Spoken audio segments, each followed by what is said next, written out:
It was never meant to be a competitive race, but rather an experience. One of those things that when you think back on it, you can only wonder, how the hell did I do that? Let's do it again. Gaëlle! Every year it's like putting together a bunch of cyclists who are passionate and want to convey something bigger than just a bikepacking event. They begin the event as strangers and end it as friends, each rider with their own story to tell.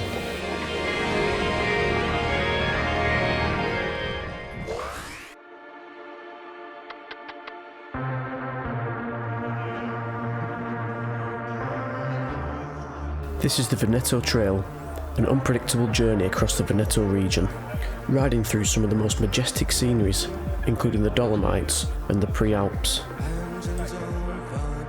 Anybody can enjoy the ride, there is no time limit, and all bikepacking styles are welcomed, from the racers to the travellers. The Veneto Trail starts every June in the medieval walled town of Cittadella in northern Italy. Everything is set up by Andrea, his girlfriend Beatrice and his father Antonio, with the support of a local mountain biking team.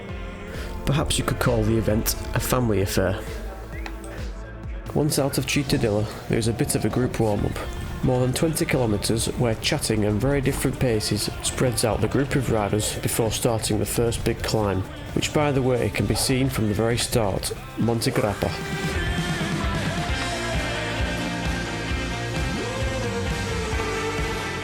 Monte Grappa rises from the Po Valley with its 1,775 metres of elevation and consequently has many long climbs.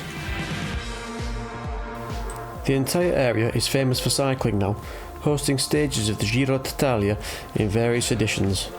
Monte Grappa is even more famous for its historical relevance for both Italians and Austrians. During the First World War, after the Italian Caporetto defeat, Monte Grappa became the most important pillar of Italian defence. A memorial monument of those hard times and battles stands out imposingly at the top of the mountain.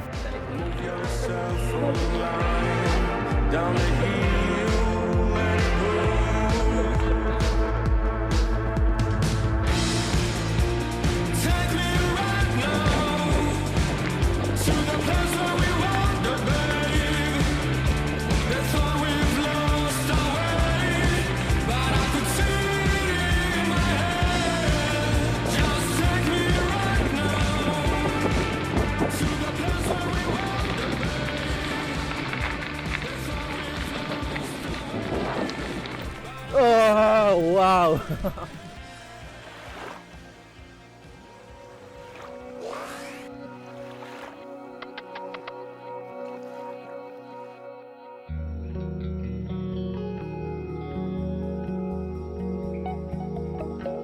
After a long descent from Monte Grappa, the trail crosses Lake Corlo, a great tactical spot for a refreshing swim and some relaxation.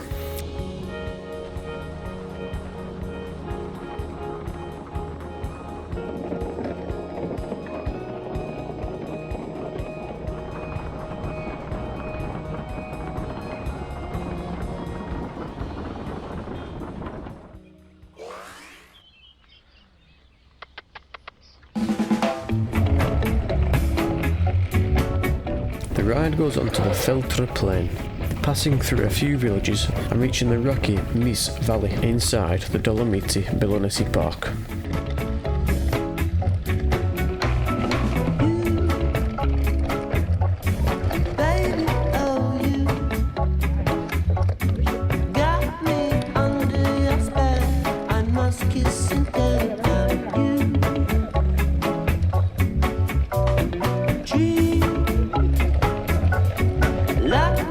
The Veneto Trail is not full gas all the time. Some parts are easy, some parts are testing, but others are just all out challenging.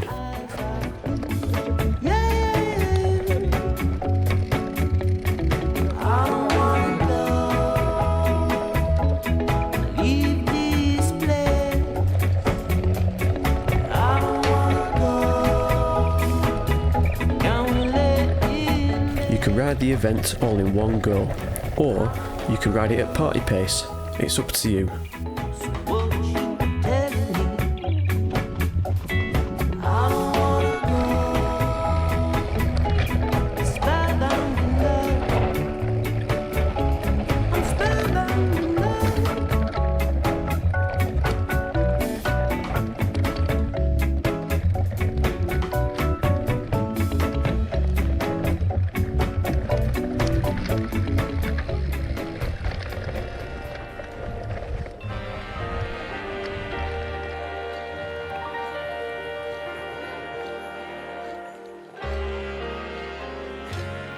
There are riders opting for super lightweight setups, staying in mountaintop refugios.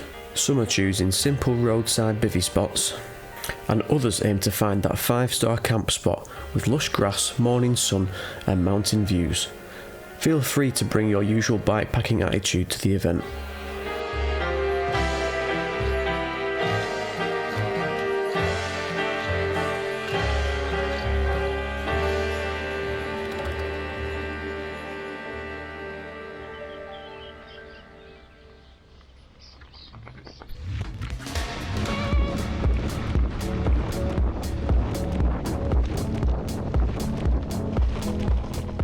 This section of the Dolomites is a little more wild and presents less trails rideable by bike. This is why the need for a paved section is unavoidable and necessary to continue.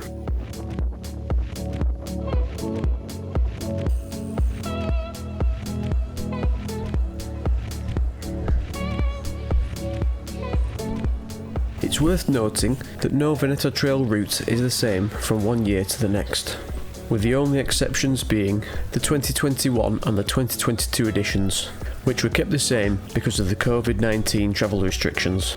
So, even if you've participated before, or just can't stop thinking about doing it, you can still discover new places every year.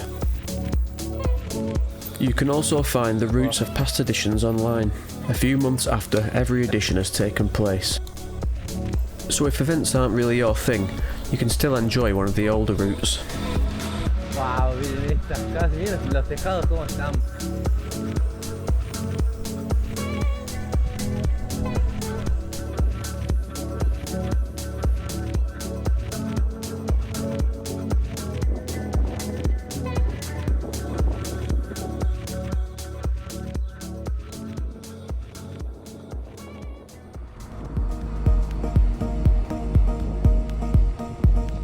Every Veneto Trail includes a mixture of double-track gravel roads, rocky sections, rough single-track and secondary paved roads.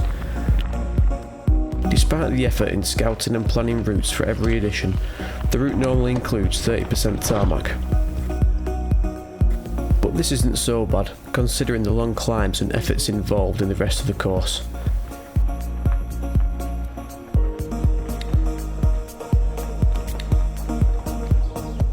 Trying to avoid this is not easy, as the geography of the region does not allow for unpaved alternatives to connect the pre-Alp and Dolomite areas without including massive ascents or tough hiker bike sections.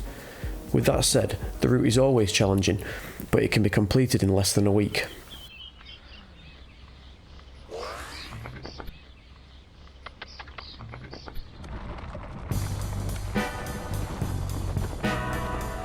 Agordo and Gaëlle are two picturesque towns nestled in the heart of the Dolomites, both sharing a rich history and unique character, and will serve as the perfect appetizer for the following sections.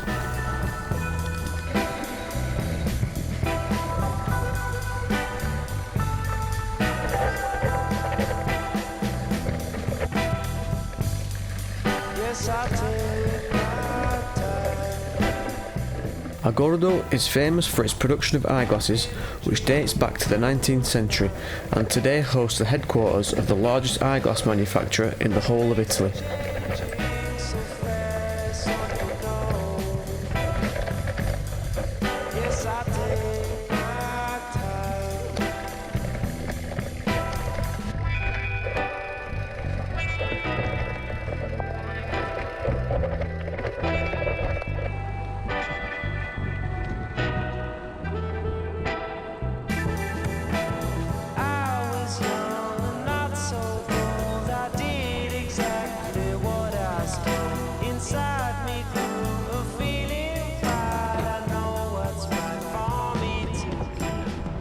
Gaëlle is known for its wonderful lake formed in 1771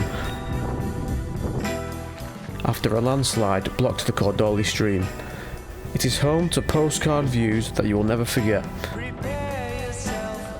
If you are brave enough, you can even take a dip into its chilly waters.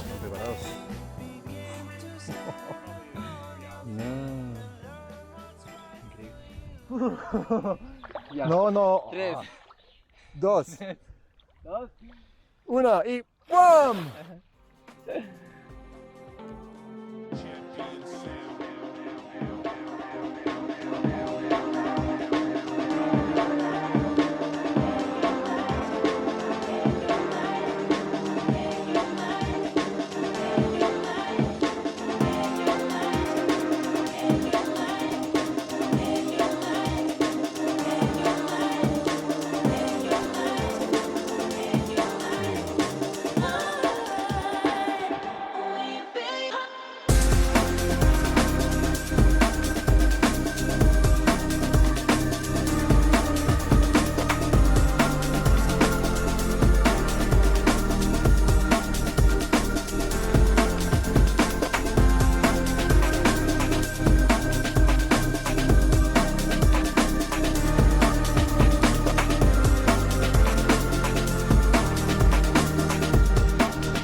Finally, welcome to the Dolomites, a breathtaking mountain range in northern Italy. A playground for outdoor enthusiasts that offers some of the most spectacular scenery in the world. Having the chance to bike pack here and slowly conquer the steep and challenging climbs makes the experience very different from the normal mass tourism coming here during the summer. And those thrilling descents, we are sure they'll remain etched in your memories for a while, no doubt about it.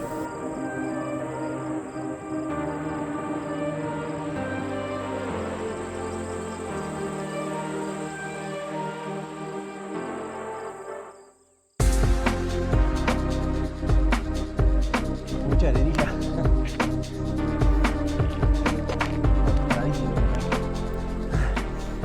Ay, me frené ahí.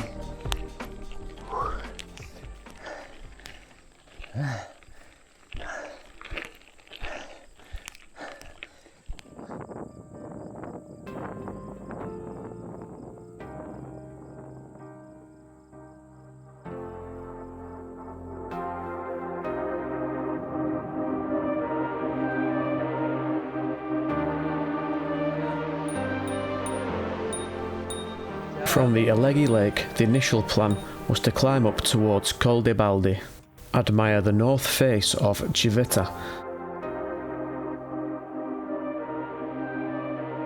and then swoop down towards Monte Pelmo and begin a long dirt ascent towards Forcella Ambrisola, perhaps the main gem of this route.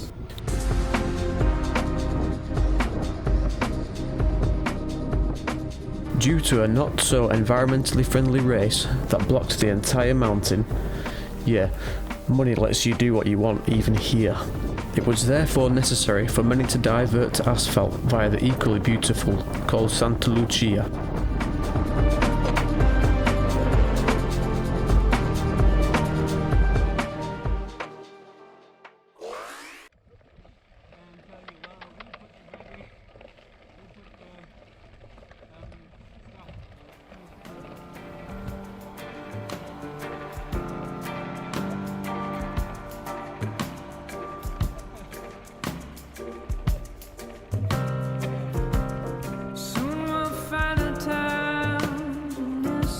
Once turning left from the main road that leads to Passo Staulanza, the toughest ascent of the trail begins, leading to Forcella Ambrisola through steep gravel tracks and proper hiking sections.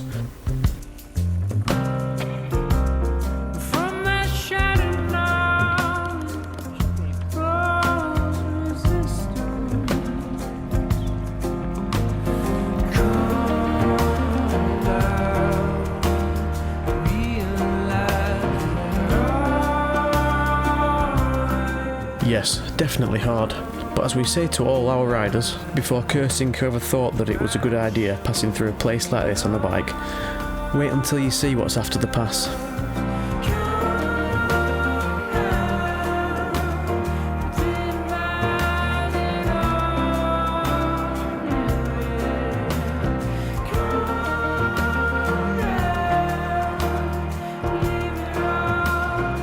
Also, as the organisers like hiking too, there's always a little bit of hiker bike. This is a must for every edition, but is always guaranteed to lead to the best panoramas.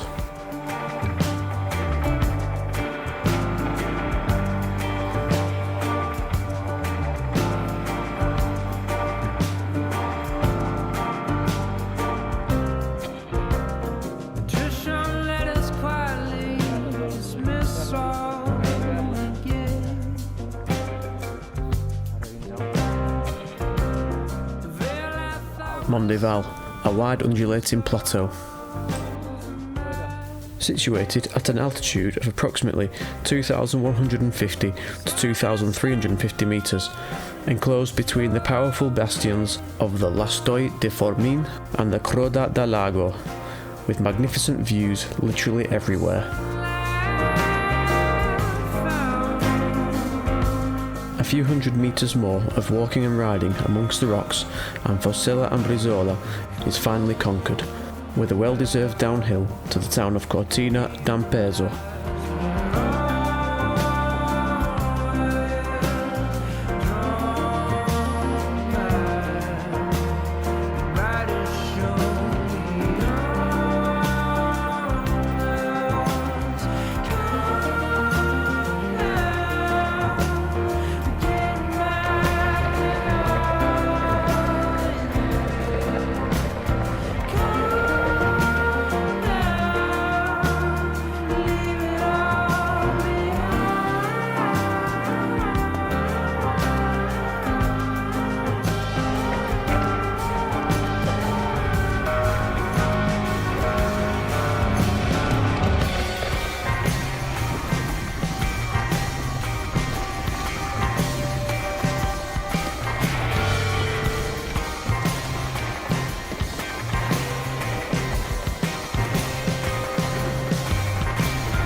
Cortina is perhaps the most well-established town in the Dolomites.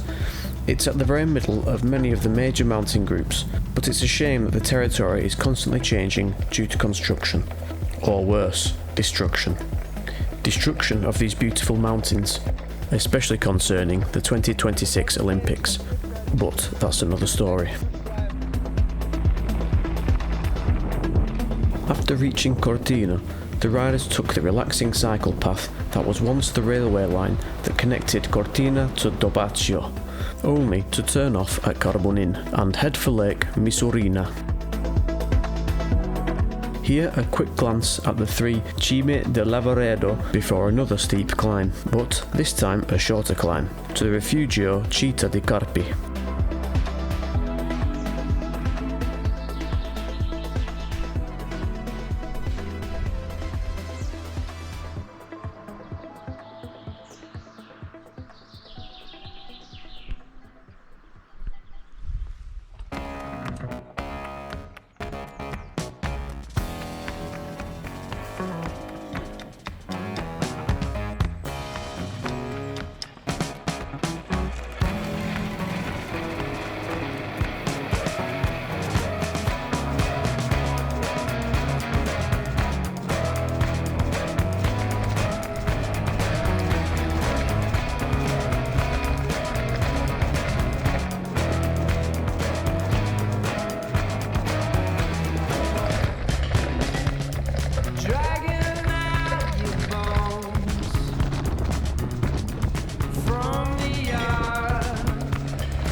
Time to descend through the Val d'Ogne, a stretch that, amidst fallen trees and landslides now occurring on a regular basis, makes us realise how much this area is changing.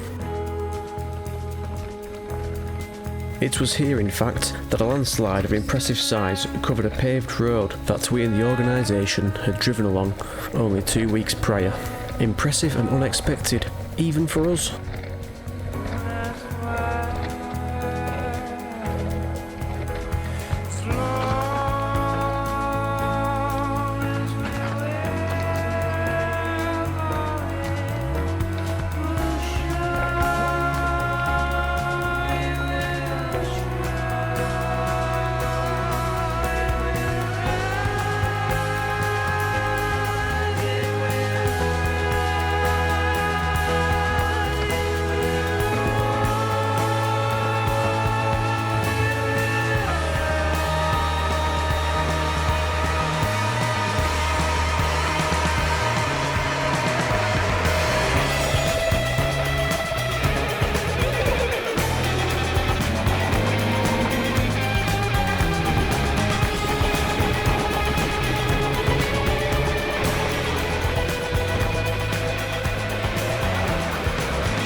long and unfortunately mainly paved section now awaits the riders, kind of a transfer from the beauty of the Dolomites and the surprising Prealps.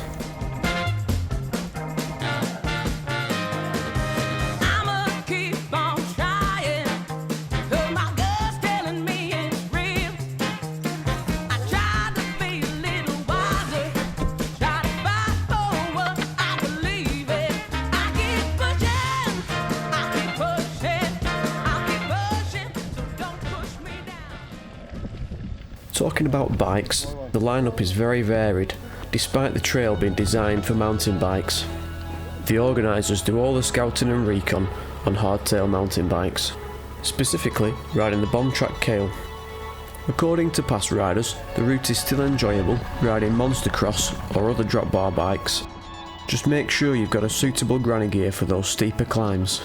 Also, bear in mind that in the case of bad weather or heavy rain, the route could be made very challenging on a gravel bike.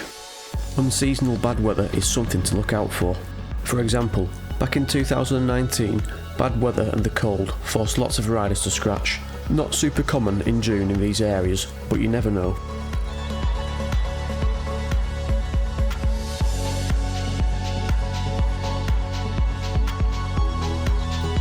A challenging and occasionally misleading climb takes you up to Col Vicentin, with its stunning vistas spanning from the Dolomiti Bellunesi to the Venice Lagoon, provided the weather is clear.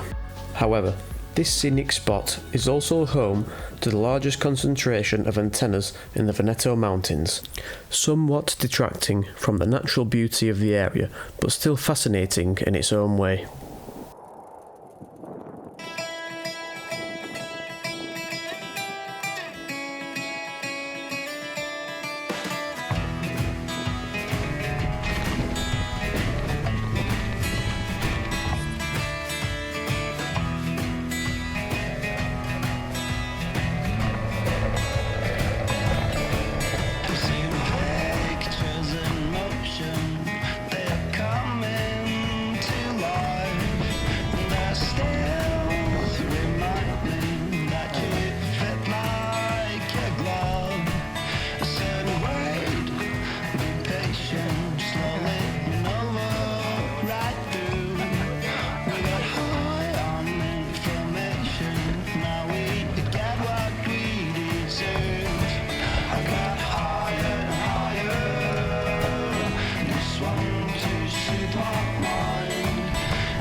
Time for a downhill straight to the landscapes of the most famous Italian wine, Prosecco.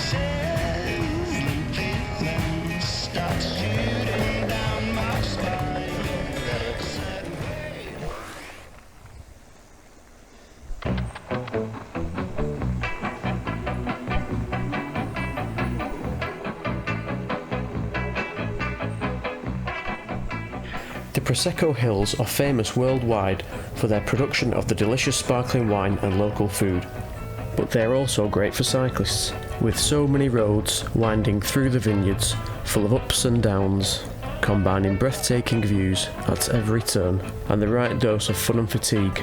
But we can all agree just a few of these hills are enough after such a demanding route.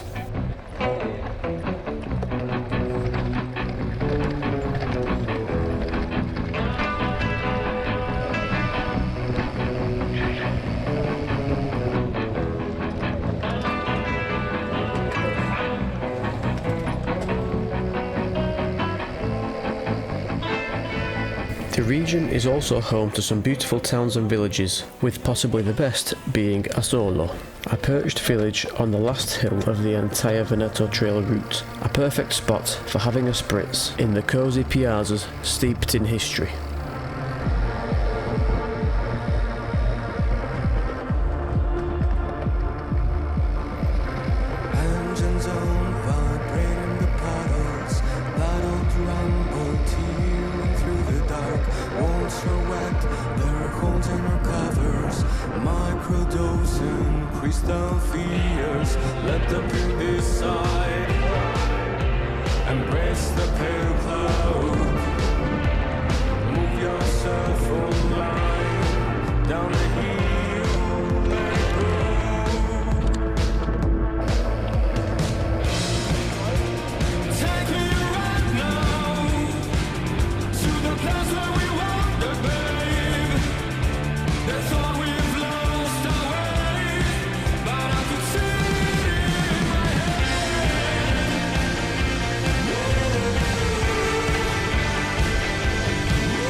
Time to go down and follow the local cycling paths that lead to Cittadella along the Muson stream, ending this journey with a much awaited fresh beer at the finish.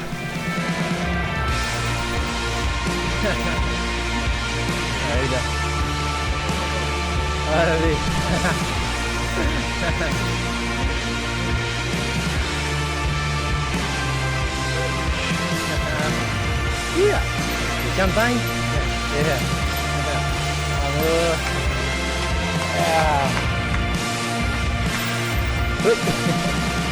Yeah.